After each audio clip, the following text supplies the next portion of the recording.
In the 21st century, culture is power. For decades, America didn't just dominate the map, it dominated the global imagination. From the moonwalk of Michael Jackson to the mechanical cool of Schwarzenegger, American icons were the universal archetypes of aspiration. But the planetary uniform of desire is changing. Today, the seduction is over. The American dream is being replaced by an Eastern soul. After the Soviet Union collapsed, soft power reached its zenith. It wasn't conquest by force, it was seduction by narrative. America sold a way of life, confident, fast-paced, and seemingly open to all. Even ideological fortresses, like Moscow, welcomed the Golden Arches with fanfare. For a nation younger than most imperial dynasties, this cultural hegemony was extraordinary. But history rarely moves in straight lines. Today, the world's top boy bands aren't from Orlando or London, they are from Seoul. When BTS stood on the United Nations stage, they weren't there to perform, they were there to speak on climate change. This is the new reality.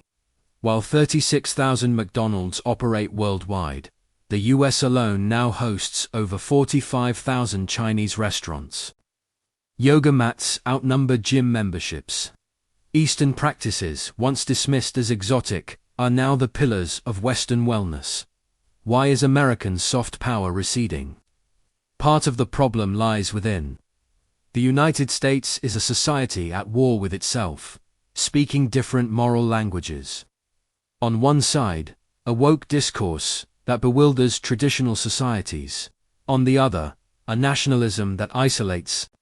How can a fractured society project a unified cultural appeal?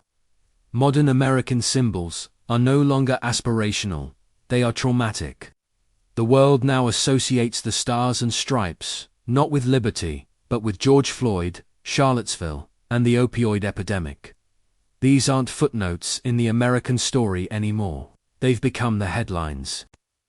The Global South, long courted by US diplomacy, now asks, why should we emulate a society so visibly falling apart? The decline is also the consequence of America's own militarism. When fighter jets and drones appear more frequently than Hollywood blockbusters, culture loses its innocence. Soft power cannot survive alongside the optics of empire.